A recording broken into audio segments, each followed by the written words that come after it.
প্ৰধানমন্ত্ৰী ডাঙৰীয়াই PMY 24 নামৰ এপ এটা লঞ্চ কৰিব 15 তাৰিখে। আৰু সেইদিনা অকল এপটো লঞ্চ কৰা নহয়, সেইদিনাখন প্ৰায় 30 লাখ ভাৰতৰ প্ৰধানমন্ত্ৰী আৱাস যোজনাৰ যিসকল হিতাধিকাৰী, সেই হিতাধিকাৰীসকলক প্ৰথমকালীন টকা সেইদিনাখনে অনলাইন যোগে তেওঁলোকৰ একাউণ্টত মুকলি কৰি দিয়াৰ ব্যৱস্থা কৰিছে। মাননীয় দেশৰ প্ৰধানমন্ত্ৰী নৰেন্দ্ৰ মোদী ডাঙৰীয়াৰ আশীৰ্বাদত আৰু লগতে আমাৰ কেন্দ্ৰীয় মন্ত্ৰী শিৱৰাজ সিং চৌহান ডাঙৰীয়াৰ বলিষ্ঠ পদক্ষেপ আৰু লগতে আমাৰ অসমৰ মুখ্যমন্ত্ৰী ডক্টৰ হিমন্ত বিশ্ব শৰ্মা ডাঙৰীয়াৰ নেৰানেপেৰা প্ৰচেষ্টা, তাৰ ফলস্বৰূপে এতিয়া নতুনকৈ আমি পুনৰ 1,71,593টা গৃহ নতুনকৈ পাবলৈ আমি সক্ষম হৈছোঁ। মই বিধায়কসকলক আহ্বান জনাইছোঁ যে বহু সময়ত এটা অভিযোগ পোৱা যায় যে পোৱা মানুহে ঘৰ পুনৰ পায় বুলি এটা অভিযোগ পোৱা যায়, বা যাৰ পকী ঘৰ আছে এই পকী ঘৰত থকা মানুহে ঘৰ পোৱা এটা অভিযোগ আমি পোৱা যায়।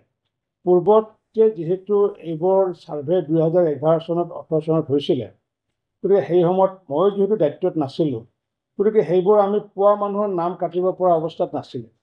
আজি এই সংবাদমেলৰ জৰিয়তে আমি আয়ুক্তসকল, আমাৰ জিলা পৰিষদৰ মুখ্য কাৰ্যবাহী বিষয়া, তেওঁলোকক মই আহ্বান জনাইছোঁ যে কাইলৈৰ ভিতৰতে যাতে এই 1,71,000ৰ যি তালিকা, সেই তালিকাসমূহ যাতে বিধায়কসকলক যাতে অৰ্পণ কৰি তাত কাটিবলগীয়া নাম, অৰ্থাৎ যিসকলে এলিজিবল নহয়, অৰ্থাৎ কাৰোবাৰ যদি ঘৰ আছে পূৰ্বতে, সেই নামসমূহ সেইগৰাকী বিধায়কৰ পৰামৰ্শৰ আধাৰত যাতে নামসমূহ যাতে কৰ্তন কৰে, তাৰ কাৰণে আহ্বান মই জনাইছোঁ। পঞ্চায়ত আৰু গ্ৰামোন্নয়ন মন্ত্ৰী ৰঞ্জিত দাসে উল্লেখ কৰি কয়, 3চকীয়া বা 4চকীয়া যান বাহন থাকিলেও কেঁচা ঘৰ থকা লোকে লাভ কৰিব চৰকাৰী গৃহ। পূৰ্বে গাড়ী থকা লোকে নাপাইছিল PMAY আঁচনিৰ ঘৰ। আগন্তুক দিনত অসমত নাথাকিব কেঁচা ঘৰ।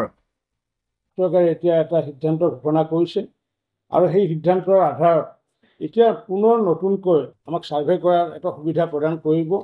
আৰু সেই নতুন ছাৰ্ভেটোৰ ক্ষেত্ৰত ভাৰত চৰকাৰে কৈছে কি যে পূৰ্বতে যিসকলৰ ঘৰত মটৰচাইকেল আছিলে বা ফ্ৰিজ আছিলে, সেইসকলে এই তালিকাত অন্তৰ্ভুক্ত হোৱা নাছিলে। এইবাৰ ভাৰত চৰকাৰে সেইটো উদ্ৰ কৰিছে যে যাৰ ঘৰত 3 হুইলাৰ্ছ বা 4 হুইলাৰ্ছ আছে, কিন্তু তেওঁ যদি প্ৰকৃততে কেঁচা ঘৰ আছে, তেওঁলোকৰ আগন্তুক দিনত এই ঘৰৰ কাৰণে হিতাধিকাৰীৰ কাৰণে যোগ্য বুলি বিবেচিত কৰা হ'ব। পূৰ্বতে 10,000তকৈ অধিক ইনকাম যাৰ মাহত প্ৰতি মাহেকৰ, তেওঁলোকক হিতাধিকাৰীৰ কাৰণে যোগ্য বিবেচিত কৰা হোৱা নাছিলে। কিন্তু এইবাৰ ভাৰত চৰকাৰে এইটো ৰিলেক্স কৰি তেওঁলোকৰ যিসকলৰ প্ৰতি মাহত 15,000 টকা উপাৰ্জন হয়, তেওঁলোকৰ ক্ষেত্ৰতো এই হিতাধিকাৰী যোগ্য হিচাপে বিবেচিত হোৱাৰ এটা সুযোগ প্ৰদান কৰিছে ভাৰত চৰকাৰে।